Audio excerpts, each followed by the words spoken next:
agenda? I just have a couple things I know for dedicated to the master plan. But there have been a couple things that have been brought up. One of them was at the board meeting on Monday related to formal complaint process. So I would like to maybe just add that to maybe a next meeting agenda or and also definition of a farm.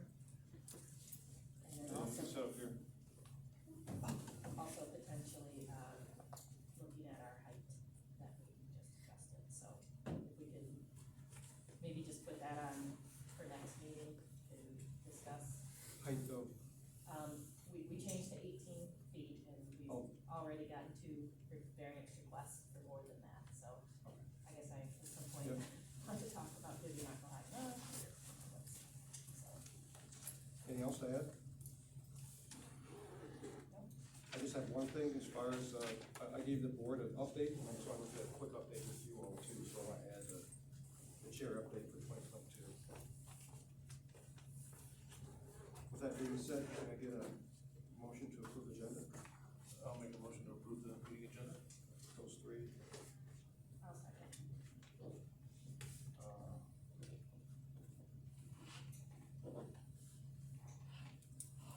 All in favor? Opposed? Motion carried.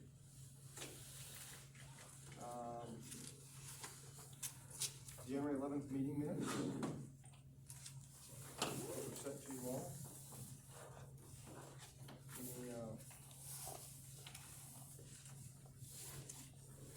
comments, concerns, adjustments?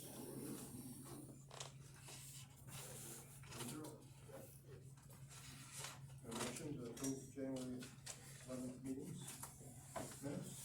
I'll make a motion to approve the January 11th, 2023 meeting minutes. Second? Discussion? All in favor? Opposed?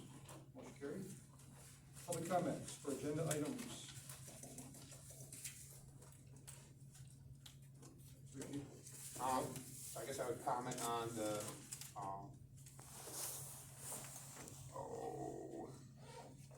Farm definition? no, the master plan. But the farm definition as well. So through the ordinance, the word farm and bona fide farm is used interchangeably. There isn't any definition of bona fide farm. I don't know if there's really an intent in the ordinance to use those 2 different words, if it's just for whatever reason it's used once here and used different elsewhere. So we have a big issue because we bought a farm that's on 6 acres, and in Cato, you have to have 10 acres to have a farm. We're not the only ones who have less than 10 acres and practice farming. The ordinance is broken down between, you have to have 10 acres to have a farm, but there's allowances for under 10 acres to have farm animals. But we would like to operate as a farm. I would like to be able to see that change in the ordinance. The main reason with the master plan, if you go through the, I don't know if it's a definition, but when you get into the breakdown of agriculture, why this is zoned agriculture, there's a big emphasis on preserving the farmland. So we are kind of that example of, we want to preserve the farmland, we want to use it as a farmland, but according to the zoning, we can't farm. Somewhere there, whenever the lot was split up, it should have never been split up to a 6-acre chunk. You know, we have 3 outbuildings, the same thing with that 18-foot, so we have a building that's breaking that zoning as well. But under our current zoning, we're not allowed to have those 3 outbuildings either without being a farm. So it'd be nice to see that kind of addressed or talked about. You know, and there's time coming as you guys are kind of working on the master plan. We would hope to be able to see it get it piggybacked on, ideally the next zoning amendment, just because, and not just for us, but there are others too that are in that same situation. And it's usually been, you know, nobody complains about it, but just because nobody's complaining about it, if as a township, if we're operating this certain way, the zoning should kind of fit to that we should change how we're operating. But Good. Any other comments? And I'll close public comments for agenda items. Is Zoning report, Dave? Sorry, but I don't have it with me. I must have left it on my desk. I know I had it at the regular board meeting, and I have a January's. I don't know where my March is. I thought it was in here. Did you guys ever receive a January? I don't, Okay, I can run that by you. Sorry about that. I you do have. rushed out the door is what I did today. You do have January. January, yeah. Okay. Okay, there's a home addition at 6199 Bass Beach Drive, and then there's a pole barn at 7861 Edgar Road, and that's it for January. I think you guys have a December, if not, I had December. Okay. So we still need February, March then, right? February and March won't be until March is finished. Right. You do have December date? Yes, I do. If you want it, I can give this to you. Yeah, I'll make a copy of December and January. Probably give you the January's too. There's little notes I have on there, but disregard the notes. Let me copy from you later on too. Yep. Anything else, Dave?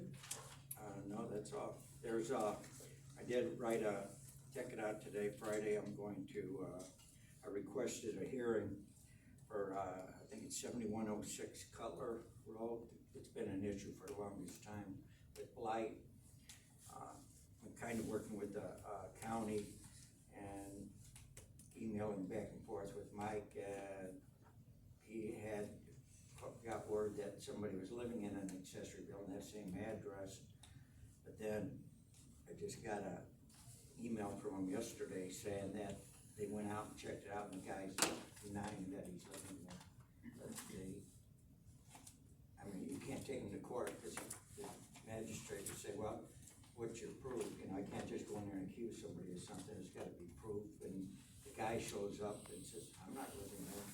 I'm kind of standing there with nothing to say, because I can't prove it.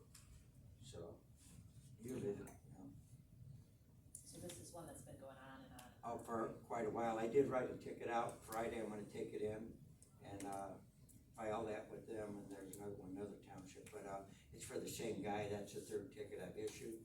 He seems to be paying it, which I thought, you know, with this township, the fee or penalty should be changed. A few years ago, the magistrate said, well, you know, it says, what the heck?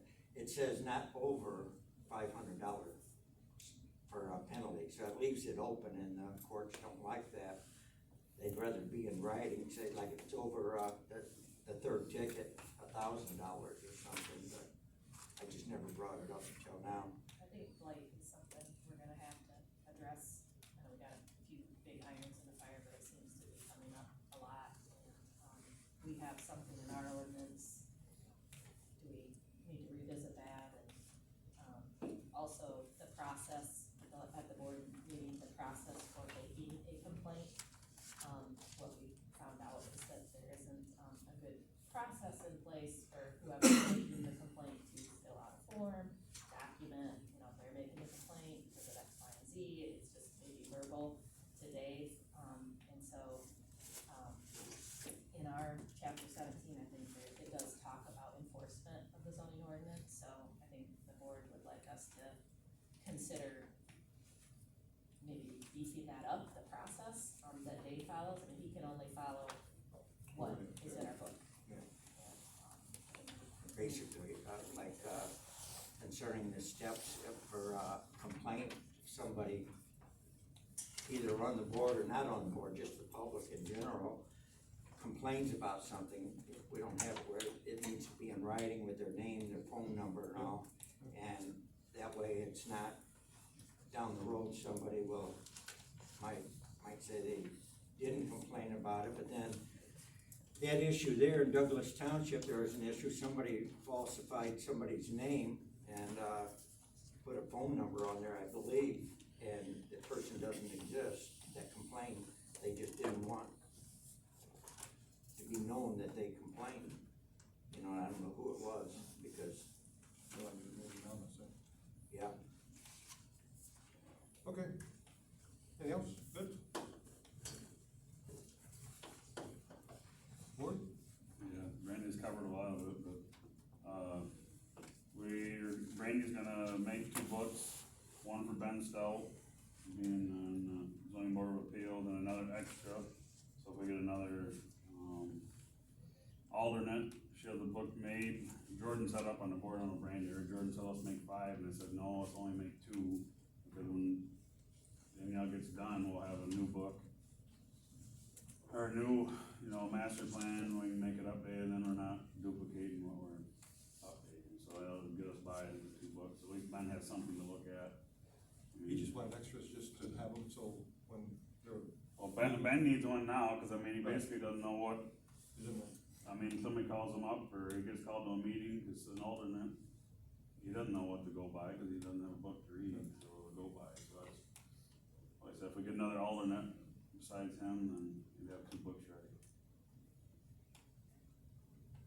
We agreed to compensate Randy for that, she was willing to do it, but we're gonna compensate her, and then, as far as the complaint form, they were talking about, I know John Beardsley was chairman, Jordan was still on the board, and then we had a he said, she said ordeal like now, and it went on. I mean, we finally said, let's make a complaint form. It's gotta be in my other book. I have not had time the last 2 days to even look at my other book, but I know it was in there, and I remember passing it, but knowing John, either he didn't turn it in or something happened, but I remember having on there, we had to have at least 2 complaints, whether it was blight or anything, otherwise you'd have anybody calling up their neighbor saying it was bad, and that, and I think I had to have a driver's license number on there to prove that it was actually, somebody, when they turned it in to Dave, they had to show them a driver's license to prove their name, if I remember right. I mean, it was about a half a sheet of paper, but I've gotta look for it if Dave doesn't have a copy. I remember there was a couple check boxes, I gotta look for it, but that was the biggest thing that I remember back then, that way they signed, it was legit. And then if Dave got 2 of them for the same complaint, then I don't remember, we put it in to bring it to the township board and us approved to go forward, or it was just Dave to. So what, the meeting I went to last month, they kind of talked about that whole process, and that the county was thinking about doing something. Was that talked about again? No, all Pat said is they'll wait for the attorney, they'll like take it home at the meeting, so I turned it over and haven't gotten anything. Because it was said that they want some similar. Yeah. But I mean, I think it's gonna be so vague that, it's like Ben said at the meeting that he knows of a sheriff that, I mean, he went out, they had a pile of tires in front of the building. Somebody complained it, so he came there, well, he had listed on Marketplace and they were for sale, he used to have them behind the building, put them out front for the guy to pick it up, somebody seen them, turned them in. I mean, it's just a lot of time, like that would be a waste of time for the sheriff, to do a bunch of other things. I mean, Ben had a good, I don't mean to speaking for you, Ben, but he just said that township board, so. Okay. The complaint form. And that's about, Laurie or Todd wasn't there, he was still in Florida, so. It wasn't, and basically the blight thing, I mean, took up half the meeting, it was just, not that I'm wrong with it, just there wasn't nothing else said about, your speech or any more progressing on what you asked for. Understood. Okay. My opinion about that, though, if you wait for the county to get their process in order, that could be a year from now, so Yeah, no, I would was suggest there and I waiting. just didn't know if, Yeah, I mean, you guys have things pressing, you gotta kind of put it in order for down the road, but I wouldn't wait. I think we're unique in that we do have a blight Yeah, provision, but we kind of feel like it might be a little outdated. but like Dave said, what he's talking about now, that would make a big difference there. If you have to have 2 complaints, they have to show their driver's license or a photograph of it or, something that would help. I don't know if that's a solution, though. I don't know what the So, solution is. I mean, it's kind of to protect Dave too, 'cause I mean, right now he's running memory, I mean, none of us can remember a year ago, whatever it was, I mean, that's, now I got a complaint form here signed by whoever, and this is why I did, or here's 2 copies of who did. Yeah, be a I mean, paper trail. Yeah, I mean, it'd be a paper trail for you, Dave, plus, I mean, will they have a question for you, here's your 2 papers? That's what I was told when I Yeah. asked Dave, is that that was the formal process, that Yeah. an individual had to sign off on the complaint. So I was being told that a year and a half ago, but that's not how the things were being processed, so yeah, that's, I truly didn't want the meeting to take up half of, Yeah, no. our issue to take up half No, the but I meeting. mean, it's Yeah, but across it the makes light, sense. so. Yeah, Dave, where's that like definition? You pulled it up. It's not under the normal definitions, is also, I was looking for that earlier. Cheat sheet for this township.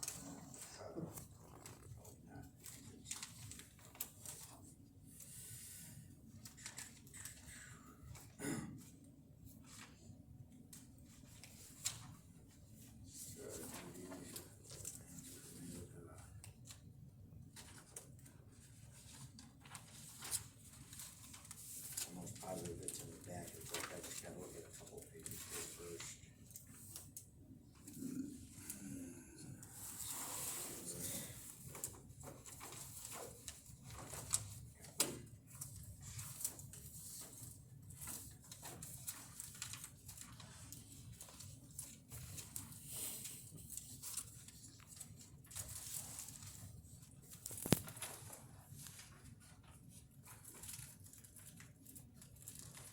Found it real quick at the last meeting.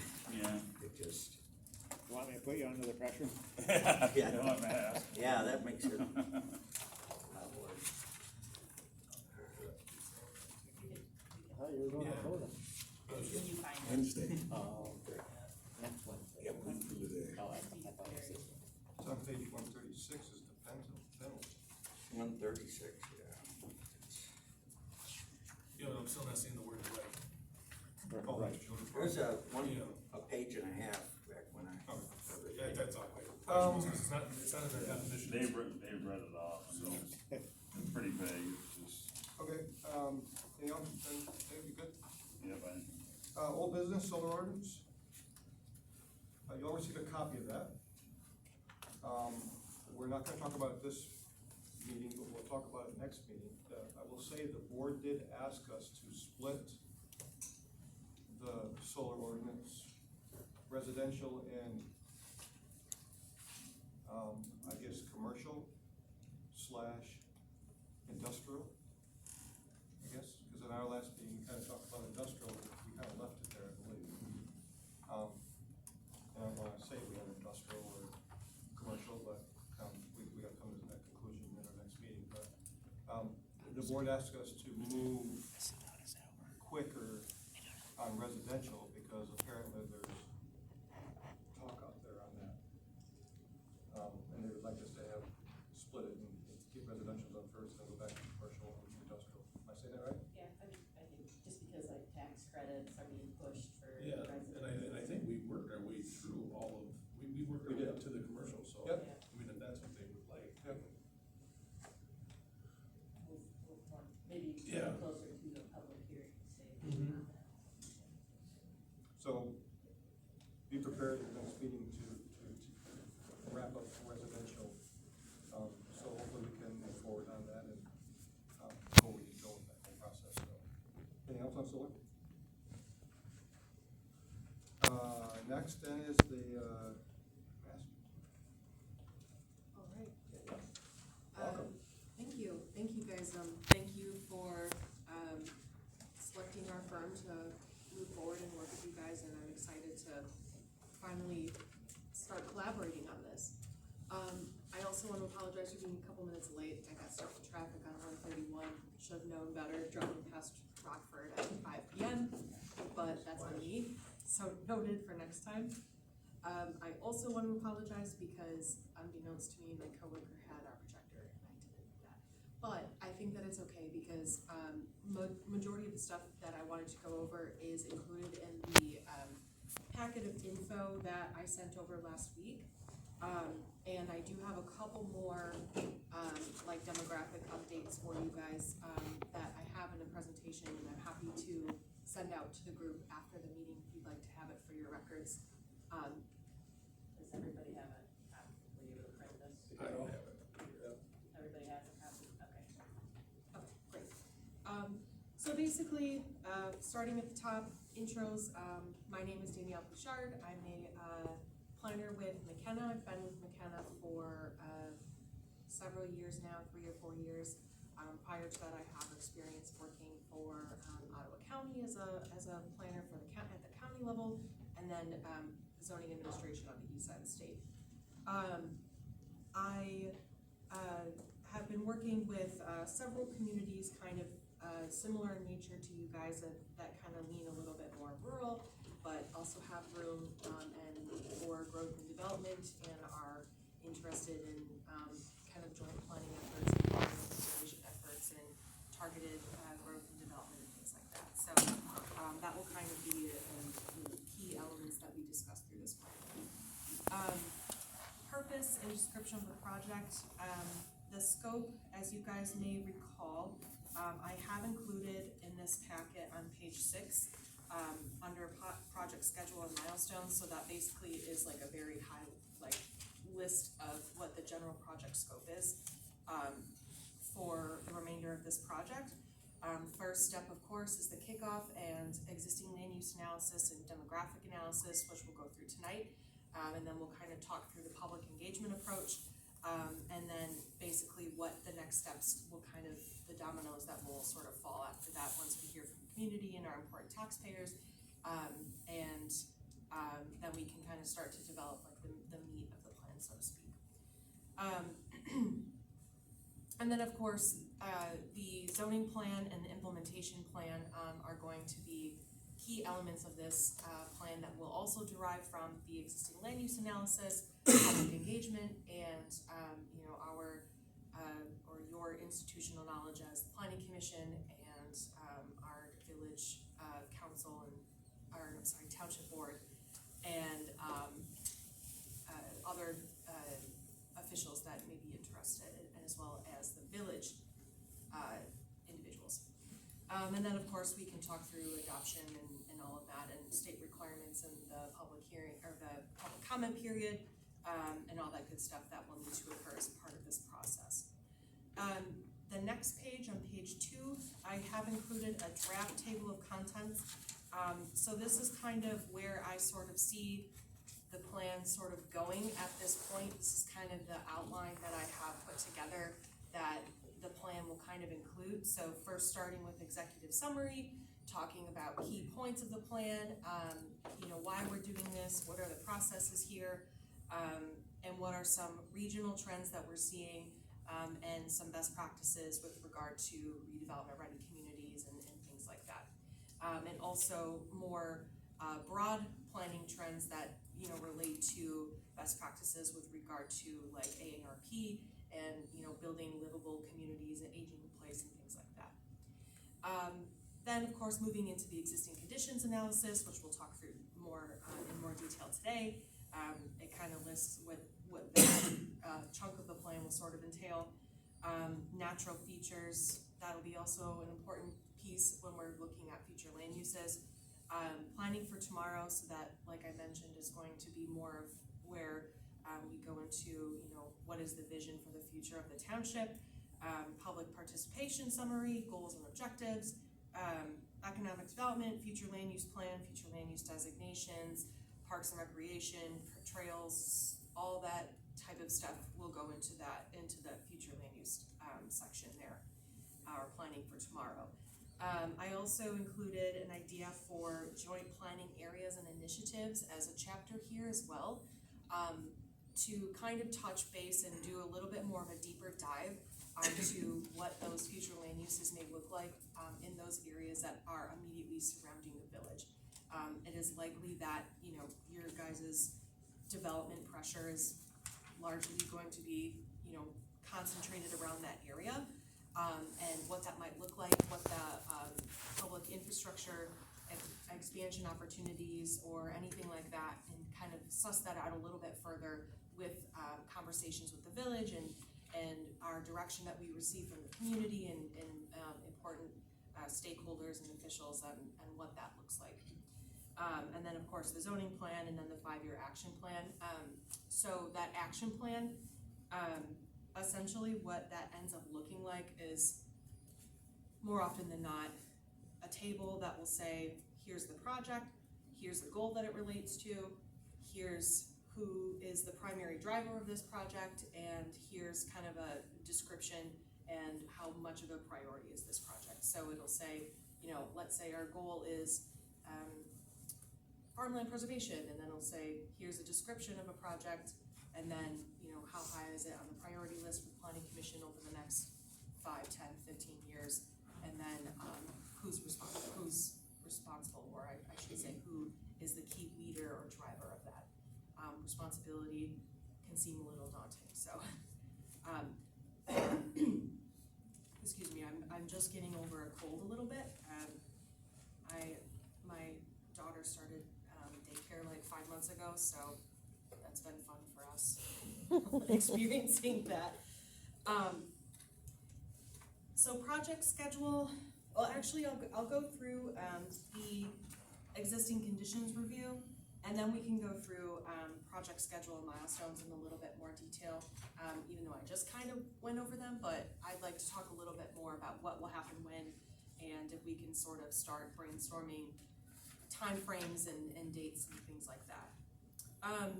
So this part of the discussion will largely be based on pages like 3 through 5 of the packet.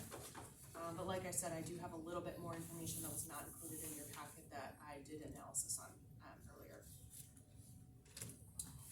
So an important piece of kind of figuring out where you guys are headed and trends that you guys have been experiencing over the last 20 years or so. We looked into US Census data and American Community Survey data, and compared Cato Township with the surrounding townships and communities to kind of see how you guys fare in comparison as far as population change over time. Basically, the gist of that is, of all the sample communities that we polled, and for the benefit from our company here, I'll list who these communities we pulled from. Village of Lakeview, Belvedere Township, Hinton Township, Pine Township, Winfield Township, and Montcalm County in the state of Michigan. And of all of those, typically we like to look at county and state numbers, because sometimes it can kind of indicate, is this a particular growing area in the region, or so forth. But the gist here is that Cato Township has grown the most at 8.5% compared to the rest of the communities that we compared it to. Most notably, Village of Lakeview, Belvedere, Hinton, Pine, and Winfield Townships.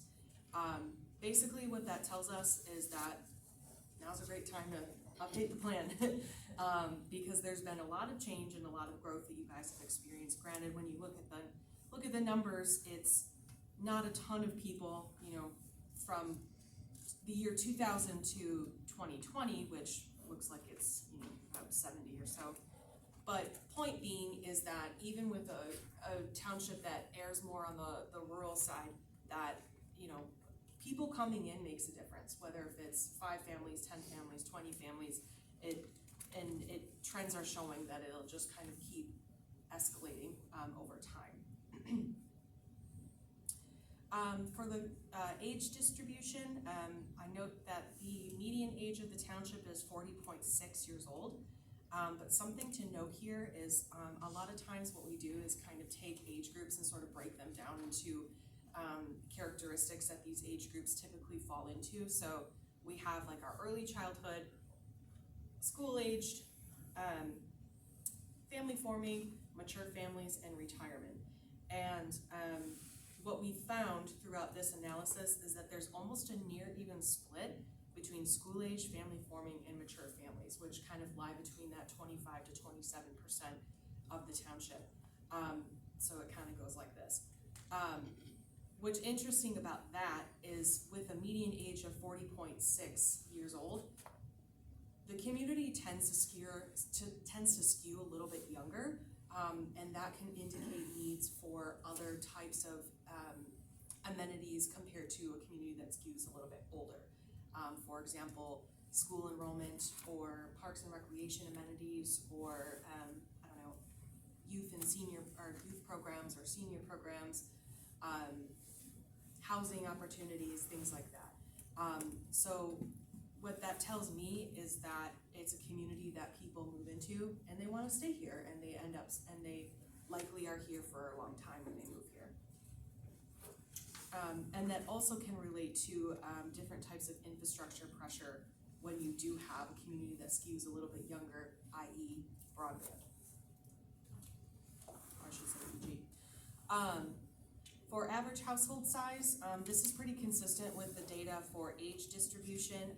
Average household size is about 2.75 people. Basically what that tells us is that residents that live here have larger families and typically have more children, which is pretty consistent seeing as how we have our 40.6 median age. So that, you know, when you have a lower average household size, usually that can kind of indicate an aging community where people's kids may have already moved out of the home.